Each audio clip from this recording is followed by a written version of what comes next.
تو اب یہ دو وجہ بنی، انہوں نے صفت مصطفیٰ کو بھی بدل دیا، صفت اصحاب کو بھی بدل دیا، شہر کو بھی بدل دیا۔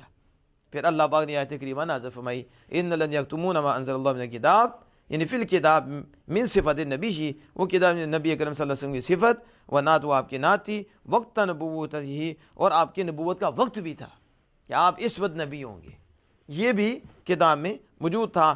یہ ھذا قول مفسرین، یہ مفسرین کا قول ہے، تفسیر خازن۔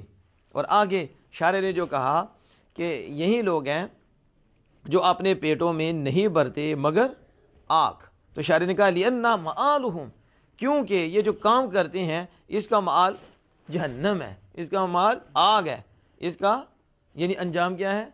بالآخر پھر اس وجہ سے وہ کہاں جائیں گے؟ جہنم میں جائیں گے۔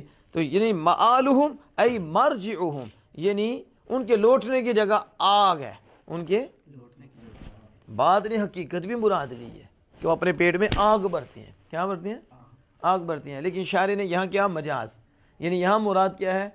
مآل، یعنی آگ ان کے لوٹنے کی جگہ ہے، آگ